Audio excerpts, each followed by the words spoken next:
नमस्कार दर्शक बंधु। भारत न्यूजीलैंड दिनिकिया सीरीज श्रेयस आयर का फिटनेस जो हो पारे टीम घोषणा 11 रु आरंभ हो मैच। तो कौन रही संपूर्ण खबर जाना ता पूर्व जदि आम चैनल को सब्सक्राइब करना एवं चैनल को सब्सक्राइब कर ऑन नोटिफिकेशन को ऑन कर दिंतु जहाद्वारा आगक यहीपर अपडेट नोटिफिकेशन सर्वप्रथम पाइपर।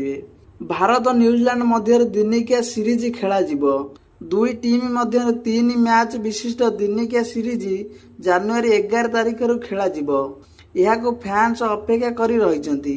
T20 विश्वकप पूर्व टीम इंडिया बेस गुरुत्वपूर्ण बोली कहुछि। भारत और न्यूजीलैंड मध्य दिनिकिया सीरीज आरंभ जनवरी 11 रु हेबो। प्रथम मैच भदोदरा खेल द्वितीय मैच जनवरी 14 रे राजकोट एवं तृतीय दिनिकिया 18 जनवरी इंदौर रे खेल तीनिटी जाक दिनिकिया दिबा रात्रि खेल। टॉस गोटाई रे पड़िबो एवं खेल 1:30 मिनिट रे आरंभ हेबो। दिनिकिया सीरीज भारतीय स्क्वाड घोषणा को नहीं एबे भी सस्पेंस रही।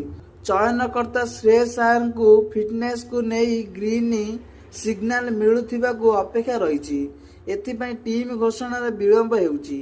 जदि श्रेयस फिट नहांती तेबे ऋतुराज गायकवाड़ को सुजोग मिलिबो। या छड़ा हार्दिक पांड्या एवं जसप्रीत बुमरा को आराम को नहीं चर्चा चली। ऋषभ पंत को फेरिबा को नहीं चर्चा चली। ईशान किशन एवं विजय हजार ट्रॉफी रे सरफराज खान को प्रदर्शन उपरे नजर रही। रोहित शर्मा एवं विराट कोहली एबे शानदार फॉर्म में रही। दुई खेलाड़ी जबरदस्त फॉर्म में रही।